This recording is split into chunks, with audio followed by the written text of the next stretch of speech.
is set to transact its business before its dissolution ahead of the election. Our reporter Faustin Committee is live for us from Makueni County. Faustin, good morning. What more do you have for us? Good morning. Good morning to you, Michelle. The second and the last session of the second assembly of Makueni is expected to start today at 2:30 p.m. As you have said, the session will be during a time when the country is witnessing a lot of political activities. Remember, one of the tasks that the assembly is supposed to undertake is the budget deliberations and passage of the budget of the year 2022-2023. We'll hear from the Speaker of the County Assembly how probably politics may affect this. Knowing that is a short term, Mr. Speaker, how are you able to do your business before the term ends, or do you have priorities? Thank you very much. Almost, and I think we are amongst the last batch of the county assemblies to resume in Kenya, and assemblies will resume beginning this week and last week. And the law requires that the assemblies should adjourn sine or indefinitely until the next assembly is elected, that is on 4th of May, which is 90 days before the date of elections. Now, there's a new circular which provides for how budgets are going to be passed, and as we speak now, the physical strategy paper is before the county assembly and all county assemblies in Kenya, I guess so. And that is why also in the National Assembly you've seen the budget policy paper, which informs the estimates, has been tabled before the National Assembly for debate.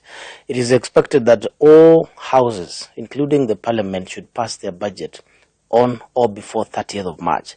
And therefore there have been preparations before, and the budget processes and activities were taken forward, so that then we cover the period that the assembly will be away on a long or an indefinite recess.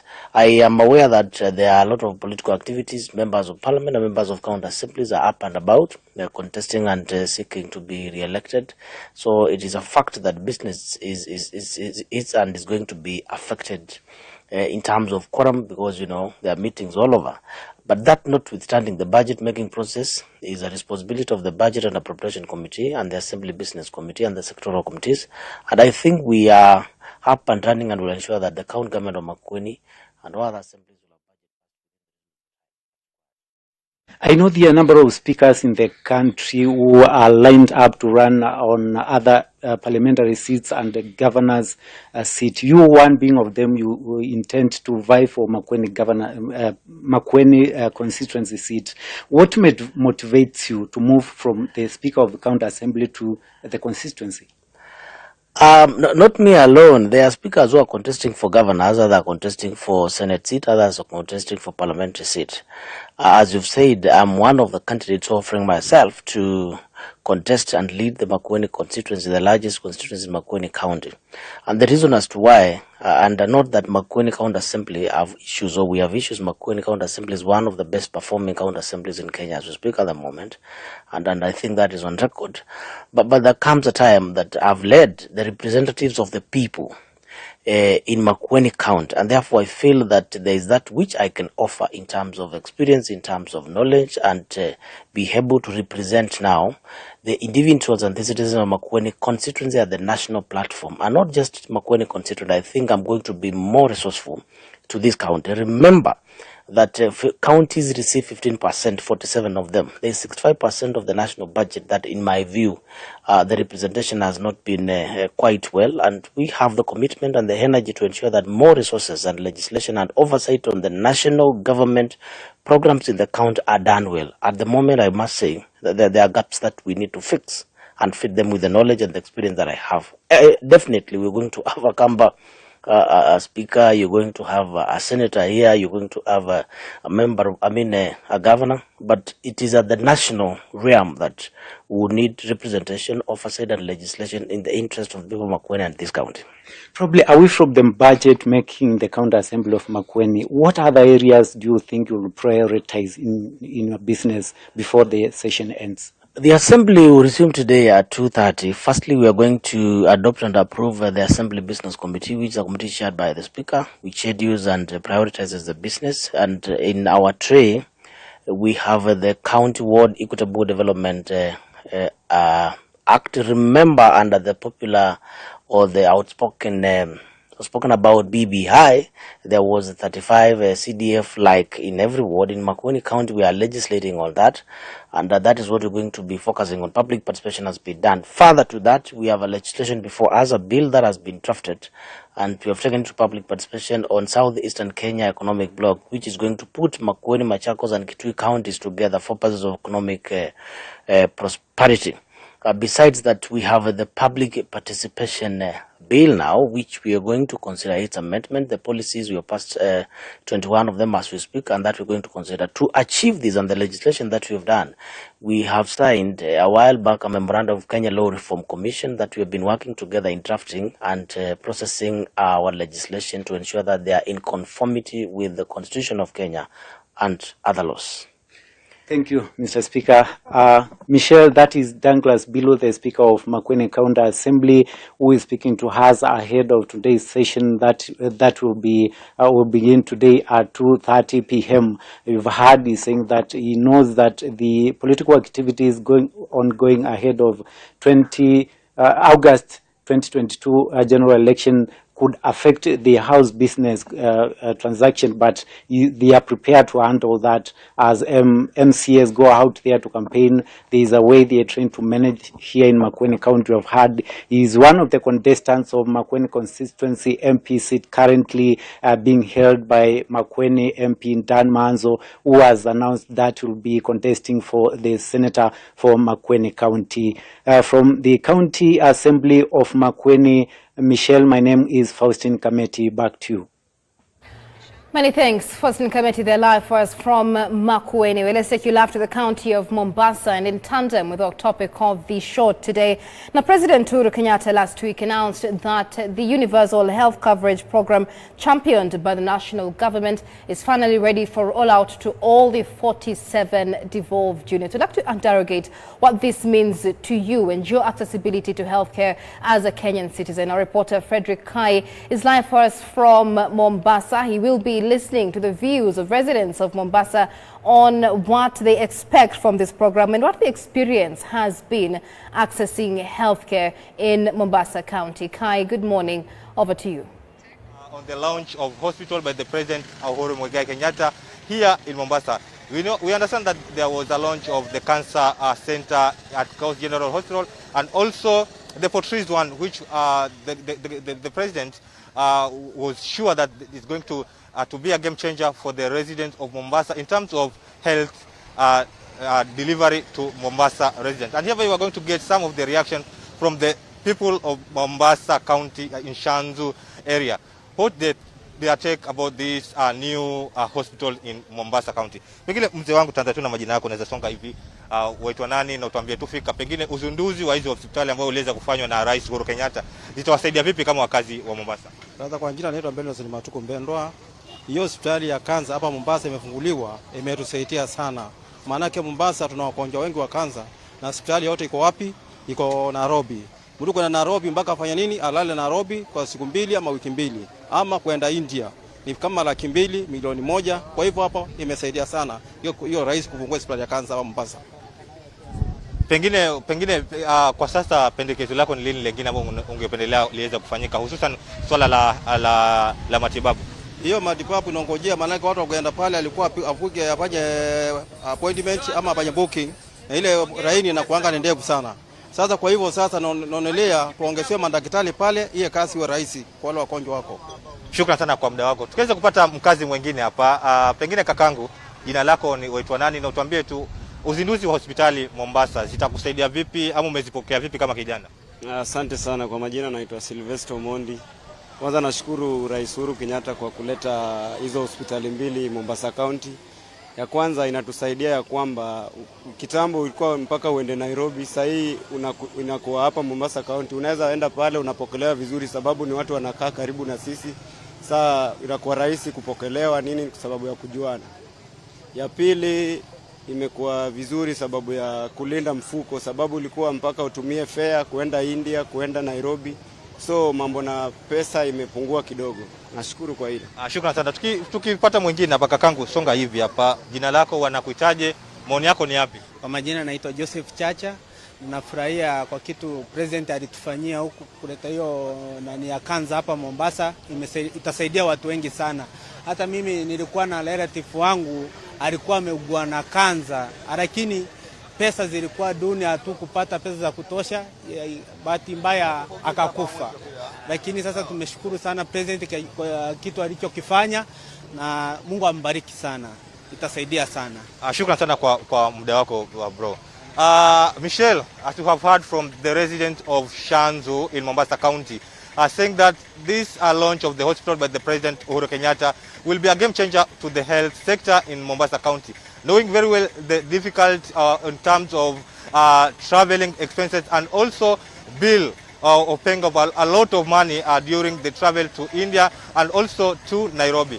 By now, they are happy that the hospital, especially the cancer center now in Mombasa, is going to be a game changer for the residents here in Mombasa County. From Mombasa County, my name is Freddy Kai. Back to the studio. Michelle. Right, many thanks. That is Fred Kai. In a short while, we'll be listening to the CEO and Secretary General of the Kenya Medical Practitioners, Pharmacists and Dentists Union, Dr. Davji, who will be speaking to us with regard to what the universal healthcare rollout will mean, not just for Kenyans, but for medics in the health sector as well. Medics have in previous months and years gone on strike over various issues, and we'd like to understand whether this rollout has taken everything into account. Dr. Davji Atela now joining us live on K24. Dr. Davji, good morning.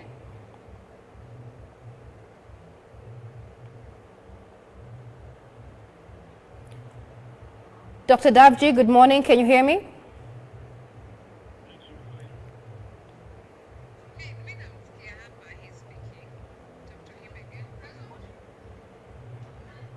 Dr. Davji, can you hear me? I can hear you. Can you hear me? Great. Yes, we can. Thank you for joining us this morning. Now, President Uhuru Kenyatta last week outlined various initiatives the government has put in place to ensure the successful implementation of universal health coverage.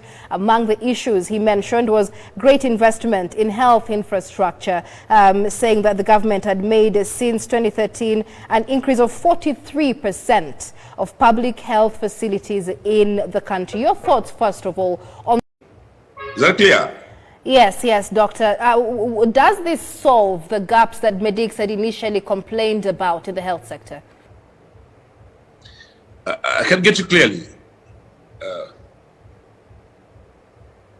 All right, let's endeavor to fix our connection there to Dr. Davji Atela. He is the Secretary General of the KMPDU. Want to hear his thoughts and Medic's thoughts on the rollout of universal healthcare and the promises the President made while rolling the same out last week. We'll be listening to residents and Kenyans as well on what their experience has been with healthcare. Do give us your thoughts as well. The hashtag is Daily Brief. You can also tweet us at K24 and at Michelle Ngele. Later on, we'll also be hearing from Kisumu County, which is among the 4 counties that had piloted the universal health coverage program from 2019 as well. We'll be getting back to this conversation in a short while. In other news, Nakuru County gubernatorial seat has attracted 3 contestants, one being the incumbent Lee Kinyanjui, Senator Susan Kihika, and the independent candidate and businessman Elijah Chege. Now, this will be a litmus test to them after the city status that was conferred to Nakuru town last year. Our reporter Kigodho Mwangi joins us as he engages independent candidate Elijah Chege from Nakuru. Kigodho, over to you.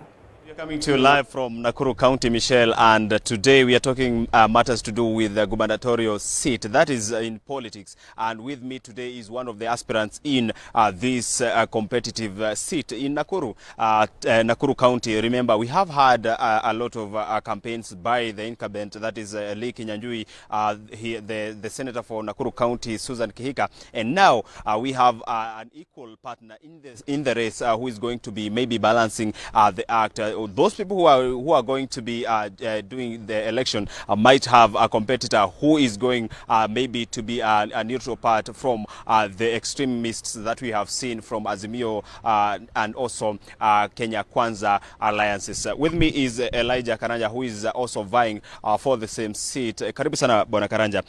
We have been duped to believe that Nakuru County is all about two people who are going to be running for governor. Is this true? And what is your take on the gubernatorial race? Okay, first of all, thank you so much. My name is Elijah Karanja, and I'm vying for position of governor in Nakuru County. As per your question, yes, that's how people have been made to believe. What we are having in Nakuru County is a cultural problem in this country. Endorsements have been how politics have been played in Kenya. But here in Nakuru, we have decided we want to change the trajectory of that kind of belief, whereby politics is about ideas. We bring these people. Most of the people who are being endorsed, as a matter of fact, already are working. So they're in a better position to come defend their position. But people like us, who are new in the game, we are supposed to sell our ideas, and the cool people are supposed to choose the best governor to govern them. Do you think for the past 10 years that we have had the devolution governments, we have achieved anything in matters to do with the maybe allocation of funds? What have we done with our money for 10 years? Okay, for 10 years, there is one thing, especially in Nakuru County, have been able to achieve: wastage. If we look at the budget of the office of the governor, as a matter of fact, he spends 400 million shillings every year. If you tabulate that, that's about 1.1 million every day. That money is equivalent to feeding all ECD children in Nakuru County, at least give them an egg, a bread, and milk. That is interesting. I wish we could put that money better. It would be utilized better, more than buying V8s, more than living in big houses. In my administration, I'll realize one thing. Our country has not reached that level of wastage. I'm not going to waste people's money. I'm going to be a servant leader. I want to introduce what we call servant leadership, and that will start with my campaign. Yes. My campaign will not be anchored. It will not be anchored on the air. Yes. No big cars, no big rallies. It will be anchored on an individual conversation. I'll talk to people from Nakuru. I'll tell them, I'll apologize for the poor leadership they have been having, but I'll promising them a better future. Why not be in any of the three or two leading coalitions that we have had? We have Azimio and we have the Tangatanga-led Kenya Kwanza. Do you think these have the stakes, and why did you opt out? Okay, what is happening is, as a matter of fact, with the, you call them big three, actually it's a tragedy for politics, because those are not our best. You know, we have denied the best people in this county and in this country a position of leadership, because you must affiliate yourself with some of the big boys. And I was telling even the media, I'm challenging the media not to give a lot of coverage to these people because they appear, but give them coverage for what they do. Let them judge them from the action, not from who they are and name recognition. Thank you very much. Yeah. Well, Michelle, that is Elijah Karanja, who is a gubernatorial aspirant in Nakuru County, telling it as it is, bringing now to the number of people who are vying to 5, who are going to be going head-to-head in this race for Nakuru's gubernatorial race. We are going to be interacting with him and other leaders in this region so that we can update you on what is happening. But for now, back to you in studio, Nairobi. My name is Kigo the Mwangi. My camera person is John Wangombe. Many thanks, Kigo. Control elections. Talk to us about the excitement there of members of the Pemba community. Well, a very good morning, Michelle, from Kwale, whereby it is a light at the end of the tunnel by this community, or Pemba community, who have been trying to get assistance from the government, at least to be recognized and be to get citizenship of this country. And now, today, they're expecting members of parliament to come and give them information after collecting information from them if they will be given citizenship. And I'm joined by some of the locals and civil society organizations just to shed more light about this and what is the expectation and what is going to happen after today. Karibu sana Bwana Baro, tell us your name briefly and maybe what is expected today. Okay, my name is Mahmoud Baro. I am from Kwale Human Rights Network.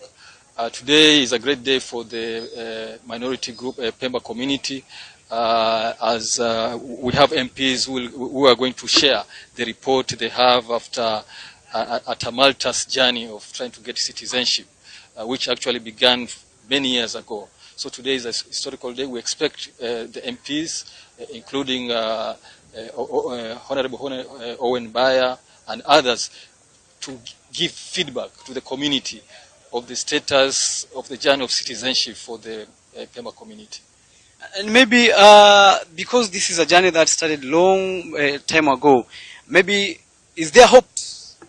Yeah, hope. Yeah, we have hope. We have hope. The civil society, we are optimistic. The community are up to task, and even the political class. So we are hopeful that this time around, like what happened in 2016 when Makonde gained citizenship after we trekked, this time around, no let up. We are hopeful. Yeah. Maybe what would be your call, being from the civil society organization, to the government about this issue? Yeah, the report is out. So it's for the government to fast track by giving the citizen identity card so that they can be able to take identity cards and be able to participate in other activities, which as a stateless community they cannot be able to do so. So we hope that the government and the government agency will give the community leeway so that they can be able to enjoy fruits of being citizen of this great country of Kenya. Well, thank you very much. Karibu sana hapa ndugu, na tueleze pia songea hapa kidogo hapo. Yes, hapo. Tueleze jina lako na utuambie labda nyinyi kama Wapemba ni masuala gani ambayo mnatarajia leo, na labda mnajisikiaje kwamba sasa kamati ya bunge inakuja na iweze kuwapatia habari kutokana na mambo ambayo wamekuwa wakifanya hapa kuhusiana na safari yao kutaka kuwa wa Kenya. Asante sana bwana mwanahabari. Kwa majina naitwa Mwalimu Ali Mkasha, ni organizing secretary wa jamii ya Wapemba wale wa Kenya. Leo hii ni siku yetu ya furaha, japo si furaha kamili, lakini tuna furaha kwa kuwa baada ya muda mrefu kupeleka petition yetu, mswada wetu baada ya kupeleka bungeni na ukashughulikiwa na kamati na bunge zima lote letu adopt, baada ya kufuatilia kila nyanja, kila shina, kila kipengele, na wakaona kwamba Wapemba kumbe walio Kenya ni Wakenya kama Wakenya wengine, kwa hivyo wanafaa kupewa uraia kama raia alivyo raia mwingine, na wanafaa kupata haki zote za msingi na za kisheria kama Mkenya mwingine yoyote. Labda nyinyi ni shughuli gani huwa mnajihusisha nayo katika kujipatia kipato? Sisi sana cash crop yetu ni uvuvi. Tuko profession sana na bahari na biashara pia na ukulima. Hivyo ndivyo vitu ambavyo kwamba kwetu vina kipaumbele kuliko kitu kingine chochote. Wengine wanaenda tunasubia taifa kwamba linaenda kupiga kura mwezi wa 8 tarehe 9. Labda nyinyi kama Wapemba wito wenu ungekuwa nini kwa serikali? Wito wetu mkubwa kwa serikali ni kwamba wamalizie hapa bunge lilipokuwa limefikia. Pale kamati ya bunge ya justice ilipofikia na kutoadopt kwamba sisi ni Wakenya kama Wakenya wengine, basi ni serikali iharakishe hilo. Ile wizara husika iharakishe haraka ili na sisi tuweze kupiga kura kisheria kama tuko na haja na sisi ya kupiga kura kumchagua kiongozi tunayempenda. Well, asante sana. Asante. Well, Michelle, that is all from here, and already Kilifi North MP Owen Baya is here, just one of the MPs who are expected to come and meet this community for the information that are coming from the parliament after their petition was approved by the parliament, and now it is going to the CS Matiang'i so that he can also give it to the president in the process of approving it and giving them leeway so they can have citizenship of this country. Back to you in studio, Michelle. All right, many thanks. And that is Alois Musyoka, live for us from Kwale County. They are a welcome move by members of the Pemba community, bringing us to a break on a Daily Brief. Stay with us, more still to come on the other side.